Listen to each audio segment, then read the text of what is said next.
हमने आपको कुछ सेल पढ़ा दिए। क्या पढ़ाए? सेल। कुछ सेल तो ऐसे होते हैं जिनको हम श्रेणी क्रम में लगा लिए, कुछ सेल हमने समांतर क्रम में लगाए, यानी श्रेणी क्रम भी पढ़ा दिया और समांतर। फिर हमने कुछ सेल श्रेणी क्रम में लगाए, कुछ सेल समांतर क्रम में लगा के उन्हें आपस में जोड़ दिया, वो क्रम कौन हो गया? मिश्रित क्रम। अब समझना, आपने देखे होंगे कि काफी सेल तो ऐसे होते हैं जिन्हें हम चार्ज कर सकते हैं, काफी सेल तो ऐसे देखे हैं कि जिन्हें हम चार्ज कर सकते हैं, और काफी सेल ऐसे होते हैं कि जिन्हें आप चार्ज नहीं कर सकते।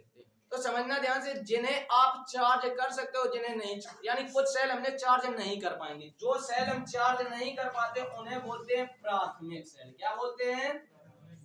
प्राथमिक सेल।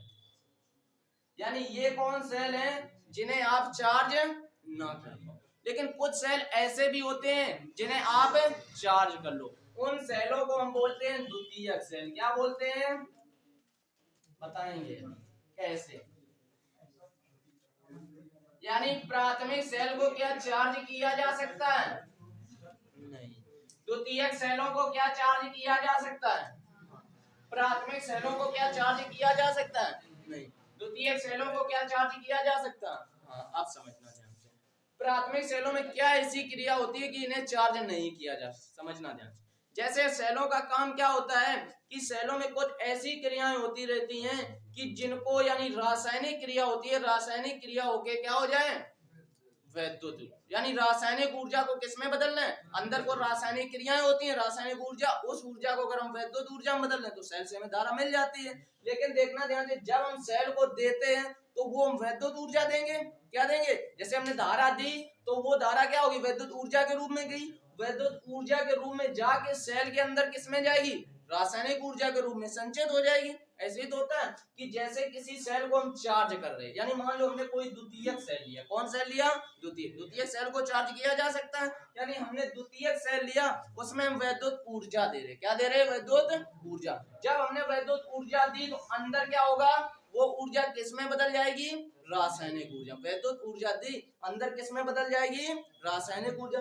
अब वो जो रासायनिक ऊर्जा हुई, अब वो रासायनिक ऊर्जा पुनः किसमें बदल जाए? वैद्युत ऊर्जा। तो यानी आप समझ गए कि कुछ क्रियाएं आपने पढ़ी होंगी 10th में कि एक उत्क्रमणीय क्रियाएं होती है, एक अनुत्क्रमणीय क्रियाएं। उत्क्रमणीय क्रियाएं कौन होती हैं? जो एक बार होके दोबारा हो जाए, रिवर्सिबल। और अनुत्क्रमणीय कौन होती हैं? जो मतलब इधर से ऐसे हो जाए और इधर से इधर ना हो जाए। ये क्रिया इधर से इधर हो गई लेकिन वापस ना, ये कौन हो गई? अगर वापस नहीं आ रही है अनुत्क्रमणीय। और अगर क्रिया इधर से और फिर इधर हो गई तो ये उत्क्रमणीय। अब कोई हमें बता सकता है? समझना ध्यान से, प्राथमिक सेल में कौन क्रिया होती है? उत्क्रमणीय क्रिया या अनुत्क्रमणीय क्रिया? बात आ गई समझ में? 1 नंबर का क्वेश्चन बन जाएगा तुरंत, सेकंड में लगेगा। प्राथमिक सेल में कौन सी क्रियाएं होती हैं?